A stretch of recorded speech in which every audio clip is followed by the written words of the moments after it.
தேசிய மக்கள் சக்தியின் யாழ்ப்பாண மாவட்ட பாராளுமன்ற உறுப்பினர் கருணைநாதன் இளங்குமரனின் சமகால நிலைமைகள் தொடர்பான ஊடகங்களுக்கு கருத்து தெரிவித்தார். அவர் அங்கு தொடர்ந்தும் கருத்து தெரிவிக்கையில், தேசிய மக்கள் சக்தி அரசாங்கம் இன்று உள்ளூராட்சி சபை தேர்தலை வைத்து அதில் மக்கள் ஆணையை 266 சபைகளை நாங்கள் பெரும்பான்மையாக இன்று வென்றுள்ளோம்.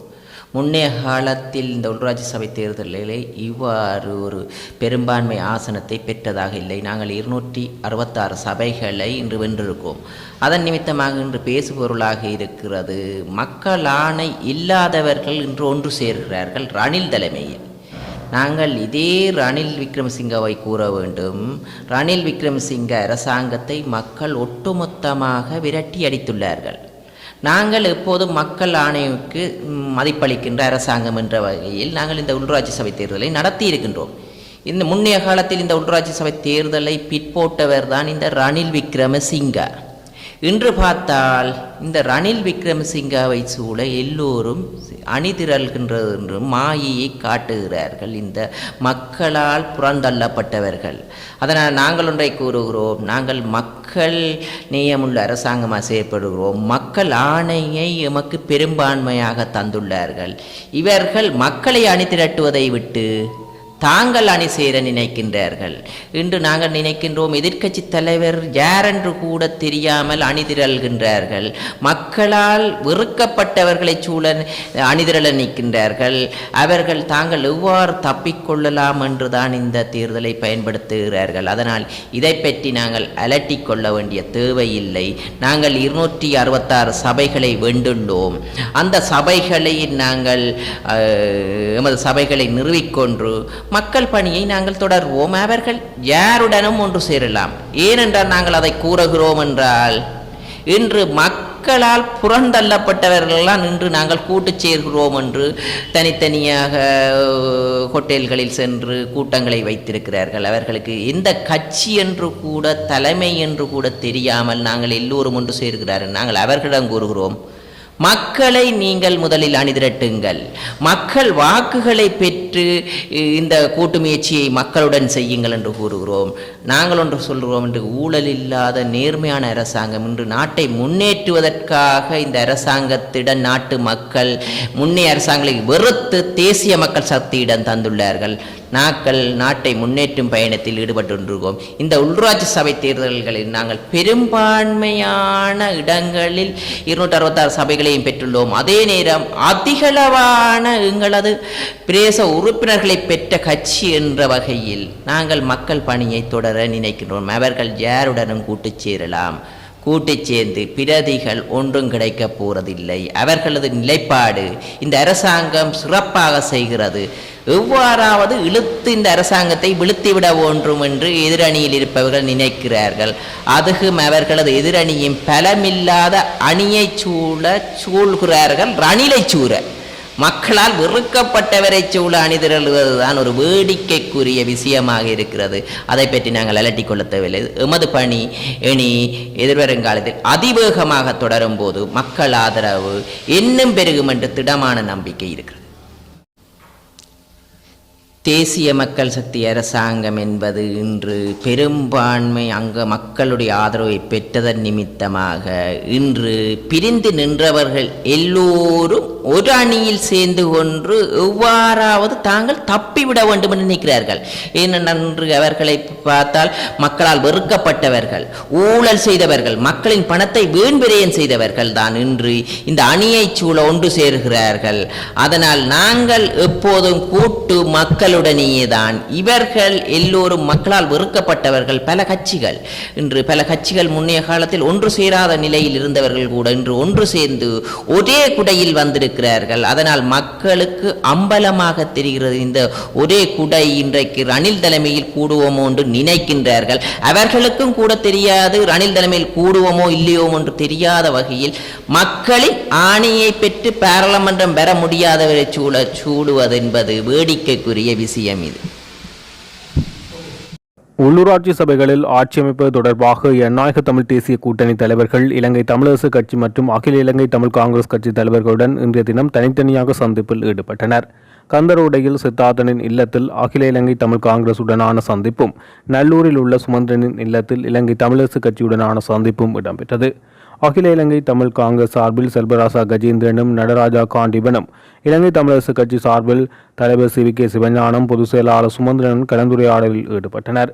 ஜனநாயக தமிழ் தேசிய கூட்டணி சார்பில் செல்வம் அடைக்கலநாதன், தர்மலிங்கம் சித்தார்த்தன், சுரேஷ் பிரேமச்சந்திரன், வேந்தன் ஆகியோர் குறித்த சந்திப்பில் பங்கேற்றனர். இன்று 2 தமிழ் கட்சிகளை சந்தித்திருக்கின்றோம். முதலாவதாக இங்கு எனது வீட்டு கந்தரோடையில் தமிழ் காங்கிரஸ் சந்தித்திருக்கின்றோம். அவர்கள் சார்பிலே செயலாளர் கயேந்திரன், இரண்டாவதாக சட்டத்தரணி காண்டீபன், மூன்றாவதாக இன்னும் ஒரு அவர்களுடைய முக்கிய அங்கத்தவர் ஒருவர் வந்திருந்தார். எங்கள் சார்பிலே பாராளுமன்ற உறுப்பினர் செல்வம் அடைக்கல்நாதன், நான், வேந்தன், சுரேஷ் பிரேமச்சந்திரன் 4 பேருமாக சந்தித்திருந்தோம். முதலாவது சந்திப்பு அவர்களை பொறுத்தமட்டில் அவர்கள் சேர்ந்து சபைகளை அமைக்கலாம் என்பது சம்பந்தமாகவும் கதைத்தார்கள். நாங்களும் அதை பற்றி கதைத்தோம். ஆனால் எங்களுடைய பிரச்சனை ஒன்று இருக்கின்றது. வடக்குக்கு வெளியிலே, வடமாகாணத்துக்கு, முக்கியமாக வடமாகாணம் அல்ல, யாழ்ப்பாணத்துக்கு வெளியிலே அவர்களுக்கு போதுமான ஆசனங்கள் கிடையாது. ஒரு ஒரு சபை அமைக்கக்கூடிய விதத்திலே, எங்களுடன் சேர்ந்து ஒரு சபை அமைக்கக்கூடிய விதத்திலே தமிழரசு கட்சிக்கு எந்தளவு ஆசனங்கள் இருக்கின்றன சபை அமைக்கக்கூடிய விதத்திலே. அதை அவர்களுக்கு எடுத்து கூறினோம். இருந்தாலும் அவர்கள் தமிழரசு கட்சியுடனும் கதைக்க வேண்டும், அவர்களும் ஒரு ஒரு ஒரு ஒரு ஒரு நல்ல கூட்டமைப்பை உருவாக்கினால் நல்லது என்ற ரீதியிலே கதைத்தார்கள். நாங்கள் கூறினோம், எங்களுக்கு தெரியவில்லை தமிழரசு கட்சி எந்த ரீதியிலே நடக்கும் என்று அவர்களுடன் கதைக்கின்றோம் என்று நாங்கள் கூறியிருந்தோம். அதன் பிறகு தமிழரசு கட்சியுடன் சந்தித்த போது அவர்களுக்கும் இந்த விஷயத்தை கூறியிருந்தோம். நாங்கள் மூவருமாக சேர்ந்து ஒரு கூட்டமைப்பை உருவாக்கினால் ஒரு பலமான அனைத்து சபைகளையும் பிடிக்கக்கூடிய விதத்திலே ஒரு கூட்டமைப்பாக இயங்க முடியும் என்பதை அவர்களுக்கு கூறியிருந்தோம். இருந்தாலும் அவர்கள் அது சம்பந்தமாக பரிசீலிப்பதாகவும் தங்களுடைய எக்ஸிக்யூட்டிவ் கமிட்டி, அவர்களுடைய மத்திய குழுவிலே கூடி கதைப்பதாகவும் கூறியிருந்தார்கள்.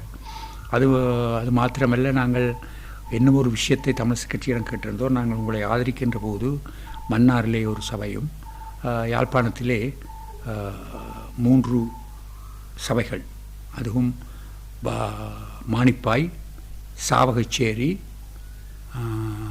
கோப்பாய், இந்த 3 சபைகளையும் தர வேண்டும் என்பதை எங்களுக்கு தந்தால்தான் அது ஒரு நல்ல ஆரம்பமாக இருக்கும் என்பதையும் அவர்களுக்கு கூறியிருந்தோம். அத்துடன் வவுனியா மாநகர சபை, இந்த அனைத்தையும் நாங்கள் சேர்ந்து அமைப்பது, எங்களுடைய உறுப்பினர்கள் அதற்கு தலைவர்களாக வருவது உகந்ததாக இருக்கும் என்பதை அவர்களுக்கு கூறியிருக்கின்றோம். அது சம்பந்தமாக தங்களுடைய பொலிட்பீரோவிலே கதைத்து கூறுவதாக சுமந்திரன் அவர்களும் திரு CVK சிவஞானம் அவர்களும் கூறியிருந்தார்கள். தமிழரசு கட்சியுடைய சந்திப்பிலே அவர்கள் சார்பிலே தலைவர் CVK சிவஞானம் அவர்களும் செயலாளர் சுமந்திரன் அவர்களும் சந்தித்தார்கள். எங்கள் சார்பிலே வேந்தன், சுரேஷ் பிரேமச்சந்திரன், நான், செல்வம் அடைக்கல்நாதன் 4 பேருமாக சந்தித்திருந்தோம். அவர்கள் தங்களுடைய நிலைப்பாட்டை இன்று அல்லது நாளைக்குள் கூறுவதாக கூறியிருக்கின்றார்கள். அதன் பிறகுதான் அடுத்த கட்டமாக தமிழ் காங்கிரசுடன் என்ன பேச முடியும் என்பதை நாங்கள் பேச முடியும். ஆகவே தமிழரசு கட்சி தங்களுடைய நிலைப்பாட்டை கூறுகின்ற பிறகுதான் நாங்கள் இந்த சபைகள் அமைப்பது சம்பந்தமாக ஒரு தீர்க்கமான முடிவுகளை எடுக்க முடியும் என்று நான் கருதுகிறேன். அதிக ஆசனங்களை தமிழரசு கட்சி கொண்டிருப்பதன் காரணமாக ஜனநாயக தமிழ் தேசிய கூட்டணி தமிழரசு கட்சியோடு சேர்வதைத்தான் பெரும்பாலும் விரும்புகிறது. அதிலே ஒரு அர்த்தம் இருக்கின்றது. ஏனென்றால் நாங்கள் தமிழ் காங்கிரசுடன் சேர்ந்து பல சபைகளை அமைக்க முடியாது, பல சபைகளை குழப்பி விடுவோம். அதை செய்வதை நாங்கள் விரும்பவில்லை. ஏனென்றால் இன்று இருக்கிறது ஒரு மிக இக்கட்டான சூழ்நிலை. நாங்கள் அப்படி செய்கின்ற போது ஜேவிபி ஆட்சி அமைத்து விடுகின்ற ஒரு நிலைமைகளை உருவாக்கி விடுவோம். ஏனென்றால் அவர்களுக்கு அதன் பிறகு இலகுவாக இருக்கும் இந்த உதிரியாக இருக்கக்கூடிய சுயேட்சைகளை அப்படியானவர்களை சேர்த்து ஆட்சி அமைப்பது இலகுவாகிவிடும். ஆகவே அப்படியான ஒரு சந்தர்ப்பத்தை நாங்கள் கொடுக்க மாட்டோம். அதை கஜேந்திரன் அவர்களும் அதை மிக தெளிவாக கூறினார். தாங்கள் ஏவிபி ஆட்சி அமைக்கின்ற ஒரு நிலைமையை நாங்கள் எந்த சந்தர்ப்பத்திலும் உருவாக்க மாட்டோம் என்பதை அவரும் கூறியிருந்தார். அதே போல சுமந்திரனும் அதை கூறியிருந்தார். குறிப்பாக தமிழ் கட்சிகள் அகில இந்திய தமிழ் காங்கிரஸ் சொல்லியிருந்தது தாங்கள் 4 சபையில் போட்டிடுவோம்னு சொல்லி. சாவச்சேரி 4 சபை, பத்திர 4 சபை, மரடிப்பில் மரபூராக்கிற பிரதேச சபை. இந்த 4 சபையிலையும் நீங்கள் ஒருவேளை தமிழரசு கட்சியோட ஒரு இணக்கத்துக்கு வந்தால் அந்த இடத்துல நீங்கள் தமிழ் காங்கிரஸுக்கு ஆதரவளிப்பீங்களா இல்லை தனியாக போட்டீங்க? இல்லை, தமிழரசு கட்சியுடன் இணக்கத்துக்கு வந்தால் என்று சொல்லியே நீங்கள் பாவித்து விட்டீர்கள் தானே. இணக்கத்துக்கு வருவதென்றால் நாங்கள் எல்லா சபைகளிலும் அப்படி செய்வது என்பது சம்பந்தமாக பேசித்தானே வருவோம். அதன் பிறகுதான் அதை முடிவெடுக்கலாம். உள்ளூராட்சி சபை தேர்தல் நிறைவடைந்திருக்கக்கூடிய சூழ்நிலையில் மாகாண சபை தேர்தல் எதிர்பார்க்கப்படுகிறது. முதலமைச்சர் வேட்பாளர் தொடர்பாக ஒரு சில பேர்கள் சுட்டிக்காட்டப்பட்டு பேசப்பட்டு வருகிறது. இது தொடர்பாக இந்த 2 மீட்டிங்களில் அவர்கள் பேசியிருக்கீங்களா? நான் பேசப்படவில்லை. ஆனால் சுமந்திரன் கூறினார் தான் ஸ்ரீதரனை கேட்டிருப்பதாகவும் முதலமைச்சராக தங்கள் கட்சி வேட்பாளராக இருக்கும்படி. அவர் அதுக்கு மறுத்தபடியால் தான் அதிலே வேட்பாளராக இருப்பேன் என்றும் கூறியிருக்கின்றார். தொடர்பாக உங்களுடைய ஆதரவு அல்லது அப்படி ஒன்றும் கேட்கவில்லை. அவர் கூறியது நான் தமிழரசு கட்சி சார்பிலே முதலமைச்சர் வேட்பாளராக போட்டியிடுவேன். எதிர்காலத்தில் தமிழ் தேசிய கூட்டமைப்பு மீள உருவாகும் காலம் ஆரம்பித்து விட்டதாக தகவல்கள் வருகிறது. இந்த அது சம்பந்தமாக உண்மையிலே கதைக்கப்படவில்லை.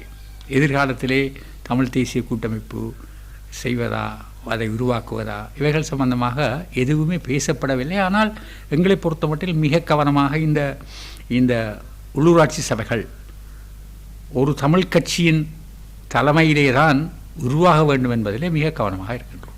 கட்சிகளுடைய இணைவு தொடர்பாக அதிகமாக பேசப்படுகிறது. ஒரு எதிர்பார்ப்பு நிலவுகிறது. தமிழ் கட்சிகள் எல்லோரும் ஒன்றாக இணைந்து பொது எதிரியை வீழ்த்துவதில் செயலாற்ற வேண்டும் என்பது போல இந்த இணைவு எப்படியாக இருக்கும்? மீண்டும் ஒரு தமிழ் தேசிய கூட்டமைப்பா அல்லது ஒரு புதிய கட்சியா அல்லது எப்படிப்பட்ட எதிர்பார்ப்பில் ஜனநாயக தமிழ் தேசிய கூட்டணி இருக்கிறது? இது சம்பந்தமாக பேசப்படவில்லை. எங்களுடைய ஜனநாயக தமிழ் தேசிய கூட்டணி உள்ளும் பேசப்படவில்லை, அல்லது வெளியாக மற்ற கட்சிகளுடனும் பேசப்படவில்லை. அதற்காக இது பேச மாட்டோம் என்றில்லை. எங்களுடைய முதலாவது நோக்கம் இந்த உள்ளூராட்சி சபைகளை எல்லாருமாக இணையக்கூடியவர்கள் எல்லாருமாக இணைந்து சபைகளை ஒரு தமிழ் கட்சி, ஒவ்வொரு சபையும் ஒரு தமிழ் கட்சி கைப்பற்றுவதற்கான நடவடிக்கைகள் எடுக்க வேண்டும் என்பதுதான் எங்களுடைய நோக்கம். நன்றி, வணக்கம்.